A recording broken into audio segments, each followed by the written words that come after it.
The next big Super Sugo Fest for One Piece Treasure Cruise is right around the corner, with part 1 releasing in approximately 7 hours. In this video, I will do the best I can to help you decide by giving you ammunition and different information on what the best part is for you. Without further ado, let's begin with the basics of this Sugo Fest. Part 1 will be releasing in approximately 7 hours from this video's release. 29 to 30 hours after the release of part 1, we are going to get part 2, and then every 24 hours we are going to get the next part up until part 4. This is a 4-part Sugo Fest. Part 1 includes all 3 new legends, Luffy vs Kaido, Oiran Yamato, and Momo Kinemon and Denjiro. Part 2 is the exclusive Luffy vs Kaido part, so the other new legends are not available. Part 3 the same applies, but Oiran Yamato is featured, and Part 4 only Momonosuke, Kinemon and Denjiro are, not the other 2 units. The 3 new legends will be accompanied by 2 new rare recruits that will be rate boosted in every single one of the parts. These 2 are Strength Zoro and Q Sanji, and out of the 3 new legends, only 2 of them are Super Sugo Fest exclusive, Luffy vs Kaido, also a versus unit, and Oiran Yamato, so they will only be available going forward in Super Sugo Fests. To quickly go over the steps, because they are very similar as every other Super Sugo Fest, in part 1 the steps are a bit worse, but as I mentioned, all the 3 new legends are available there, and as we see here, tons of rate boosted character steps, not the best step in the game. Then quite a few steps that guarantee a legend, and we have 15% legend rate as well, the best possible legend rate for a Sugo Fest in the game, so that is definitely a positive, and guaranteed legends are always good. Then for 3 steps, 6, 15 and 25, a rate boosted legend is available. For the 10th pool, 50% for a Sugo rare character, nowhere near as good of a step as we saw during the 10th anniversary. Not every poster is a guaranteed legend here, be careful. And then for step 20, a Super Sugo Fest character guaranteed, not out of the new ones, from all in the game being available, so it can be any Super Sugo Fest character. And then step 30, any Super Sugo Fest legend guaranteed out of a limited pool of 7, including the 2 new characters. So it's not either Yamato or Luffy vs Kaido, it can be any of the 7. I would not advise you to do 30 steps in part 1, absolutely not, especially if you really want one of the new legends guaranteed. Then for parts 2 onwards, we have kind of different steps, but in parts 2 onwards, we have a set pool of legends that are pullable, while in part 1, all legends and Super Sugo Fest legends as well, not only normal ones, are available. And on top of that, treasure map legends are also available in this Sugo Fest in every single part, but all of them only available in part 1, and then specific pools, and then we have specific pools like every other type of legend in parts 2, 3 and 4. Going back to the steps here, we can see tons of rate boosted or Sugo rare character steps. These are essentially nothing steps, very bad. Only 4 guaranteed legend steps. As you can see, we get less in these parts simply because we have a specific pool of legends we can get legends from. Then only 3 limited pool legends, because the pool essentially gets smaller, and even smaller for steps 10 and 20 because we get the super limited pool. And finally, for step 30, the new legend is guaranteed this time, but have in mind, for part 2, only Luffy vs Kaido available, and they are guaranteed at 30. For part 3, only Yamato is available and guaranteed at 30, and the same goes for part 4, for Kinemon, Denjiro and Momonosuke. It is important to know, especially as a newer player, what the valuable steps are, so you target these ones and not just mindlessly pull in a part. For part number 1, the highest value steps are 6, 15 and 25, so the rate boosted Sugo rare character guaranteed steps. And then it is worth mentioning the guaranteed legend steps as well. Step 10 is not as good as you think. And then steps 20 and 30, even though they do have value, they are way too deep in the Sugofest to not get something guaranteed, in my opinion. If you want to just YOLO and go all in part 1, sure, go ahead, but I wouldn't really advise to do so many pulls. Then for the rest of the parts, the most valuable steps are the limited and super limited pull steps, outside of the guaranteed one, of course, where you guaranteed get a new character, but that is at 30. So the limited and super limited pull steps are the most important ones, and then the guaranteed legend steps. That's why we only get 4. Let me also mention some very important pulling advice. If you want a specific one out of the new legends, pull in their specific part, because that part gives you the best chances of acquiring that unit and also gives you the failsafe of the guarantee to get them in step 30. So for example, let's say you really want Luffy versus Kaido and you don't care about Yamato or the Scabbards, then just go for part 2. The same thing applies for older Super Sugofest legends, if that is what you exclusively want from this Super Sugofest. Let's say, for example, you really want 10th anniversary Ace because you didn't manage to pull him. The part that gives you the best chance of getting him is part 3, so pull in that part. Now, for part 1, this is the only part where you get the opportunity to pull all 3 new legends combined, and also all of the treasure map and Super Sugofest legends in general.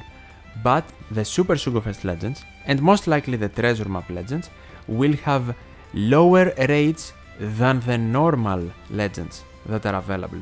Have that in mind, it won't just be super easy to get everything.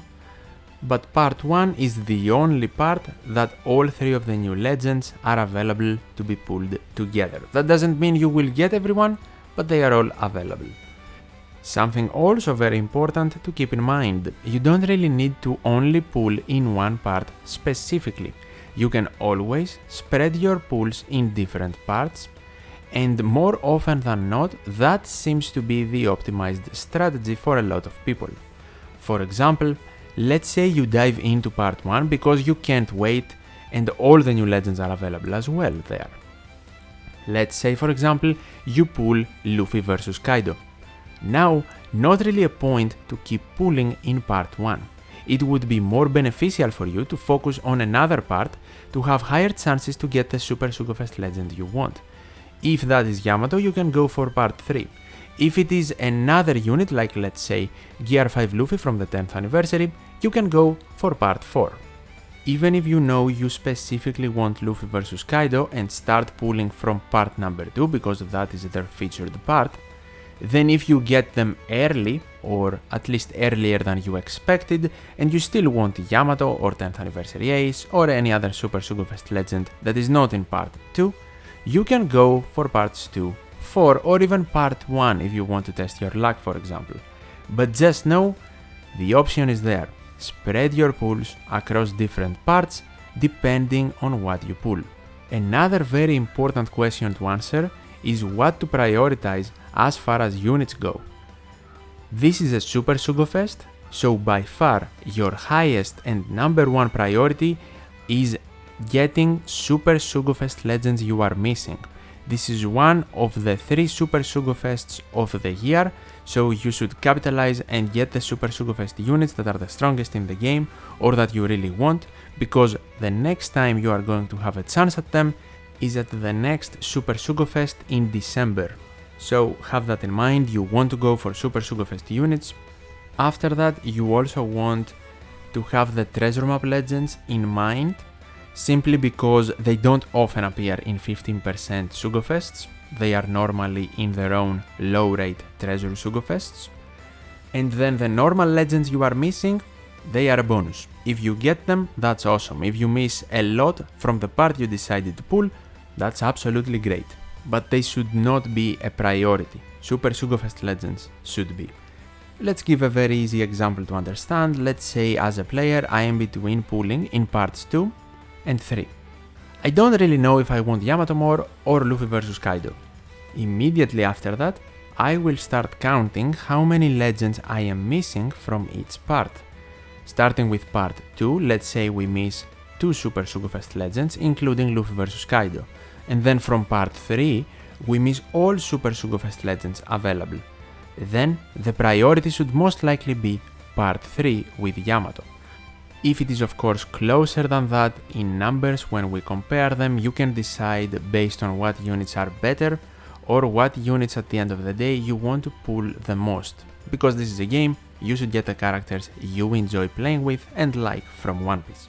Of course, that is the number one rule, right? Having fun. So even if you miss every character from part 4, if you don't care about Kinemon Denjiro Momo or any other legend there, and you really want to get Luffy vs Kaido, you will just go for Luffy vs Kaido. If you are someone that cares about the strongest Super Sugo Fest units in the game, for example, or the strongest treasure map legend in the game, for a more extensive analysis and discussion on each one of the units available that is also up to date, I have a tier list video out for the Super Sugo Fest units and the treasure map units. I will have both the links in the description for you to check them out if you want more analysis. I won't go over every available legend in this Sugo Fest, but let's go over some notable ones from each part.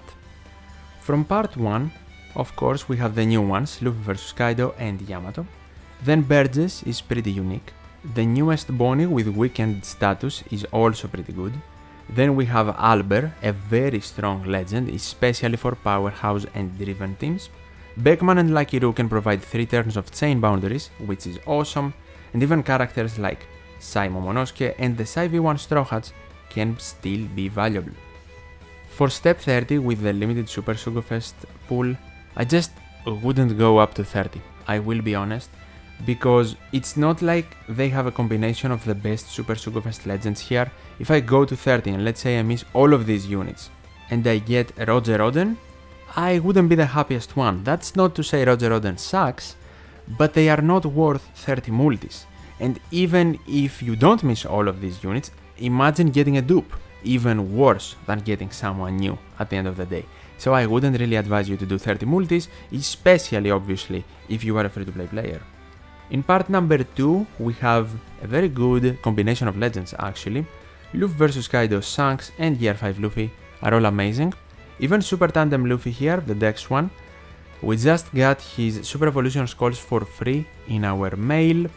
So if you don't have him twice, getting him again to have one copy in the 6-star form and one in the 6+ form is not the worst thing to have diversity in your box. Same exact thing can apply to the Sai Gear 5 Luffy because he has 2 different forms as well. For the treasure legends, they are all actually decent here, and I would mention Bone Clay, he's one of the best ones for sure, and then Blackbeard and Crocodile because of their chain boundaries. Blackbeard can also provide utility and provide the chain boundaries in 2 different stages. Not only can that be helpful, but also has good synergy with vs Kaido. From the normal legends, I also want to mention V2 Uta because she is an amazing normal legend, close to Super Sugo Fest level, that's how valuable she can be. Then going to part number 3, another great combination of units. Very strong Super Sugo Fest legends, actually some of the strongest in the game, excluding Law and Kid, but they can still be very useful. The treasure map legends are all very decent as well, and they can provide great help in treasure maps as well. Nami Carrot and Luffy are 2 I definitely enjoy using. For the normal legends, I have to mention the most recent ones, Lilith and Boa Hancock, because both of them have unique kits and they can help you in different situations. Finally, for part number 4, because we don't have one of the newest Super Sugo Fest units here, it might not be the best idea to pull in this part, except of course if you don't care about Luffy vs Kaido or Yamato and you want 10th anniversary Luffy, he is here, a great Super Sugo Fest legend, but then Luffy, Yamato and Roger Oden are not some of the best ones, even though they can also be great in specific situations. Everything depends on content in One Piece Treasure Cruise, as we have said. Something I don't like for part 4 is that they know that not a lot of people want to go for this part because Momonosuke, Kinemon and Denjiro are available here and they are a normal legend. So they have put them alongside 10th anniversary Gear 5 Luffy, a great and strong unit, and also Nami Karina, the best treasure map legend in the game. which is unfortunate for me. I will probably not target part number 4, but in case you are the one that is interested, if you get one of these 2 units, Luffy or Namikarina, you're golden. They are some of the best in the game. And that concludes my analysis for the upcoming Super Sugo Fest. If you perhaps have a more specific question about your account and box, you can write a comment below and I will do my best to help with your decision. If you enjoyed the video or found it helpful, I would really appreciate you leaving a like, it helps out the channel a lot. And as always, thank you so much for watching, take care, and I'll see you in the next one.